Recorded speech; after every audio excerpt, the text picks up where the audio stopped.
ગુજરાત ફર્સ્ટના અહેવાલનો વધુ એક પડઘો પડ્યો છે। બોપલની ડિસ્કવરી લેન્ડ પ્રી સ્કૂલને સીલ કરવામાં આવી છે। ગુજરાત ફર્સ્ટના અહેવાલ બાદ તંત્ર દોડતું થયું। બીયુ પરમિશન વગર જ શાળા ચાલુ કરી દીધી હતી। કોર્પોરેશને શાળાને સીલ કરી દીધી। આચાર્યએ કોર્પોરેશનની કામગીરી પર સવાલ ઉઠાવ્યા। આપને જણાવી, 1 વર્ષથી બીયુ પરમિશન વગર આ શાળા ધમધમતી હતી। આ પ્રી સ્કૂલમાં અનેક નાના ભૂલકાઓ ભણવામાં આવતા હતા અને પેટ્રોલ પંપની બાજુમાં આ શાળા આવેલ છે। એટલે આપ કલ્પના કરી શકો છો, જીવના જોખમે બાળકો અહીંયા ભણતા હતા। શાળા સંચાલકોની કામગીરી પર સવાલ થાય કે શા માટે આ શિક્ષણનો ધંધો શું તેમને એટલો વધારે પ્રિય છે કે બાળકોના જીવનની પરવા જ નથી એમ? મહાનગરપાલિકા 1 વર્ષ બાદ સીલ કરે છે। અમારો પ્લાન પાસ થઈ ચૂક્યો છે। અમે લોકો ફાયર એનઓસી મળી ગયું છે અને અમે લોકો બીયુ માટે એપ્લાય પણ કરી દીધું છે અને જે અમારા તરફથી થવા જોઈએ ડોક્યુમેન્ટ્સ અમે બધા જ ક્લિયર કર્યા છે। અમારી પાસેથી સિગ્નેચર્સ પણ અલગ અલગ રીતે લેવામાં આવ્યા છે અને શેની માટે નથી મળ્યું, હવે મારો તો એ જ પ્રશ્ન છે કે બીયુ અમને કેમ નથી મળ્યું।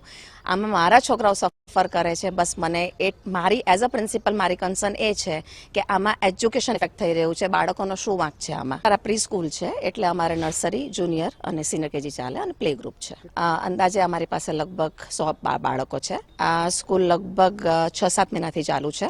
એની માટે હવે મને ખ્યાલ નથી કે અંદર શું મેટર છે, પણ ડિસ્કવરી લેન્ડ પ્રી સ્કૂલ આમાં ઇન્વોલ્વ નથી, કારણ કે અમે લોકો જે રીતે સ્કૂલ ચલાવી રહ્યા છીએ અમારી માટે પેરેન્ટ્સ જ બોલશે। ગુજરાત ફર્સ્ટના અહેવાલની મોટી અસર સામે આવી છે।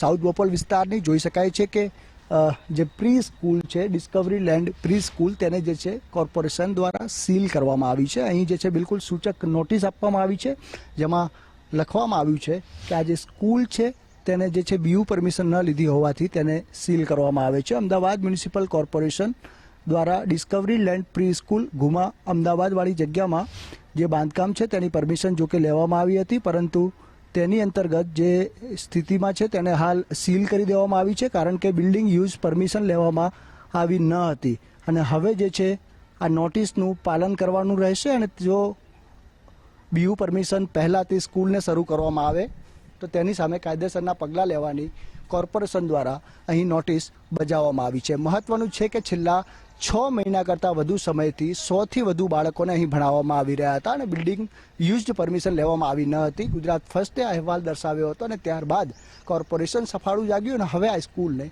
સીલ કરવામાં આવી છે। કેમેરા પર્સન હેમંત ગાયકવાડ સાથે સંજય જોશી, ગુજરાત ફર્સ્ટ, અમદાવાદ। બોપલની આ ડિસ્કવરી લેન્ડ શાળા અહેવાલ પહેલા આ શાળા ધમધમી રહી હતી। 6-7 મહિનાથી જેમ આચાર્ય દ્વારા કહેવામાં આવ્યું કે આ શાળા શરૂ હતી, બીયુ પરમિશન વગર આ શાળા ધમધમી રહી હતી। ગુજરાત ફર્સ્ટના અહેવાલની અસર પડી, શાળાને સીલ કરવામાં આવી।